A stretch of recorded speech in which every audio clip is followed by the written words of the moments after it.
आपको भी लगता है डरावनी यादों को भुलाने का वैज्ञानिक ने खोजा यह तरीका? बुरे और डरावने अनुभव भुलाए नहीं भूले जाते, इनकी याद इंसान को डराती रहती है।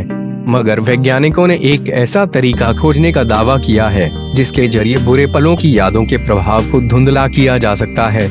टेक्सास ए&एम विश्वविद्यालय में मनोवैज्ञानिक और मस्तिष्क विज्ञान के प्रोफेसर स्टीफन मारन के मुताबिक अध्ययन के निष्कर्ष बताते हैं कि चिकित्सकों द्वारा अप्रत्यक्ष रूप से दर्दनाक यादों को दोबारा सक्रिय करने के लिए इस्तेमाल की जाने वाली प्रक्रियाएं वास्तव में एक ऐसे खिड़की प्रस्तुत करती हैं जिससे उन यादों को बदला जा सकता है या उन्हें पूरी तरह से मिटाया जा सकता है।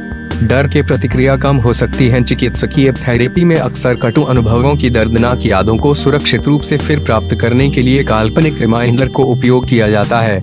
उदाहरण के तौर पर मारन ने बताया कि एक तात्कालिक विस्फोटक उपकरण से घायल एक पूर्व सैनिक को आघात का संकेत फिर से अनुभव करने के लिए कहा जा सकता है। इसके लिए नकारात्मक परिणामों के बिना विस्फोट और रोशनी और उससे जुड़ी ध्वनियां सुनाई जा सकती हैं। इसके पीछे विचार यह है कि इस एक्सपोजर थेरेपी के माध्यम से डर प्रतिक्रियाओं को कम किया जा सकता है। हालांकि मारन का कहना है कि एक बड़ी चुनौती यह है कि जब आप उन्मूलन प्रक्रिया करते हैं तो यह मूल आघात स्मृति को मिटाता नहीं है। यह हमेशा रहती है और वापस लौट सकती है, लेकिन उसका प्रभाव कम हो जाता है। मस्तिष्क में बढ़ती है गतिविधि। मारन ने कहा कि नेचर न्यूरोसाइंस में प्रकाशित उनके निष्कर्ष बताते हैं कि वर्तमान में चिकित्सकों द्वारा अप्रत्यक्ष रूप से दर्दनाक यादों को फिर सक्रिय करने के लिए उपयोग की जाने वाली प्रक्रियाएं उन यादों को बदलने या समाप्त करने का अवसर पैदा करती हैं। ऐसा करने के लिए शोधकर्ताओं ने एक कंडीशनिंग प्रक्रिया का उपयोग किया, जिसमें एक संकेत परोक्ष रूप से एक भयभीत घटना से जुड़ा हुआ होता है। जब संकेत को बाद में प्रस्तुत किया जाता है तो यह अप्रत्यक्ष रूप से घटना की स्मृति को पुनः सक्रिय करता है और स्मृति के लिए महत्वपूर्ण मस्तिष्क क्षेत्र हिप्पोकैम्पस में गतिविधि को बढ़ाता है। उम्मीद जगाने वाली है नई खोज अध्ययन से पता चला है कि संकेत के पुनः संपर्क के माध्यम से एक डरावनी स्मृति को अप्रत्यक्ष रूप से दोबारा सक्रिय करने से वे स्मृति कमजोर हो सकती है या खत्म हो सकती है।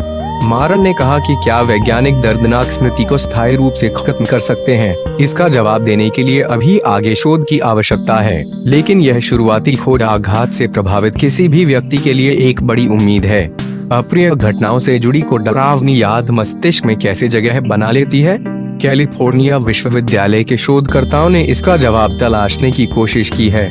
एक माउस मॉडल का उपयोग करते हुए शोधकर्ताओं ने डर की स्मृति के गठन का प्रदर्शन किया, जिसमें मस्तिष्क के दो क्षेत्रों हिप्पोकैम्पस और एमिगडाला के बीच तंत्रिका मार्गों को मजबूत करना शामिल था। हिप्पोकैम्पस एक विशेष संदर्भ में प्रतिक्रिया करता है और इसे एन्कोड करता है, वहीं एमिगडाला भय प्रतिक्रियाओं सहित आक्रामक व्यवहार को ट्रिगर करता है। सेल और सिस्टम बायोलॉजी विभाग में एक सहायक प्रोफेसर और अध्ययन के प्रमुख लेखक जून ह्योंग चो ने कहा कि यह अनुमान लगाया गया है कि डर की स्मृति हिप्पोकैम्पस और एमिगडाला के बीच संबंधों को मजबूत करके बनाई जाती है। इन दोनों के कनेक्शन को कमजोर करने से बुरी यादें घट सकती हैं। क्या है डर? डर दरअसल मस्तिष्क से जुड़ा होता है। जब लोग कुछ ऐसा करते हैं जो उन्हें डराता है तो मस्तिष्क में हाइपोथैलेमस, सहानुभूति तंत्रिका तंत्र और अधिवृक्क कॉर्टिकल सिस्टम को रसायनों की एक श्रृंखला जारी करके प्रतिक्रिया देता है। इससे छोटे छोटे कामों पर भी ध्यान केंद्रित करना मुश्किल हो जाता है और दिमाग डर से घिर जाता है।